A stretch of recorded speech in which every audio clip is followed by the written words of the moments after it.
আসসালামু আলাইকুম।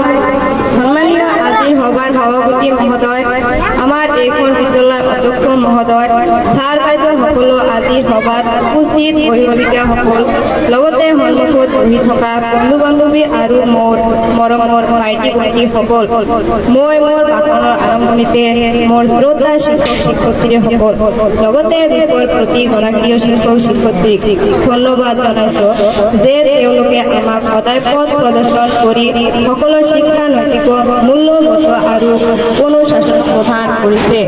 আমি সকলোৱে জানো যে ভাৰতৰ শিক্ষকৰ প্ৰতি বছৰে 5 সেপ্টেম্বৰ তাৰিখটো ভাৰতত উপৰাষ্ট্ৰপতি মহান চিন্তাবিদ দাৰ্শনিক তথা মহান শিক্ষক ডক্টৰ সৰ্বপল্লী ৰাধাকৃষ্ণন দেৱৰ জন্মদিন উপলক্ষে পালন কৰা হয়।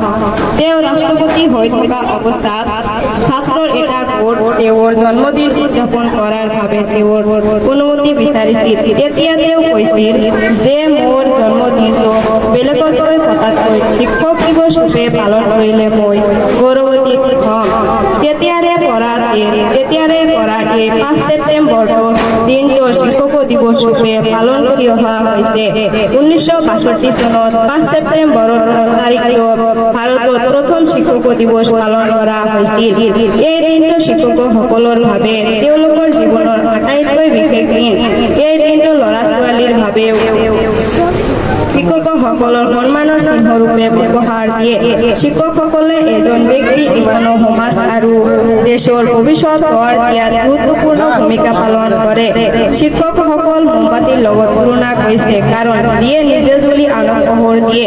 শিক্ষকসকল হ'ল জ্ঞানৰ ভাণ্ডাৰ ৰূপত ভাবিব পৰা। আমি জীৱনৰ পথ আগুৱাই থাকিবলৈ প্ৰয়োজনীয় সকলো জ্ঞান আহৰণ কৰিব পাৰি। অন্ততঃ আমি সকলো শিক্ষাৰ আদৰ্শ অনুসৰণ কৰি আদৰ্শবান নাগৰিক হোৱাৰ প্ৰতিজ্ঞা লওক। মোৰ এই ভাষণত যদি কিবা ভুল হৈ থাকে তেন্তে সকলোৱে গৌৰৱান্বিত কৰি দিব। ধন্যবাদ সকলক।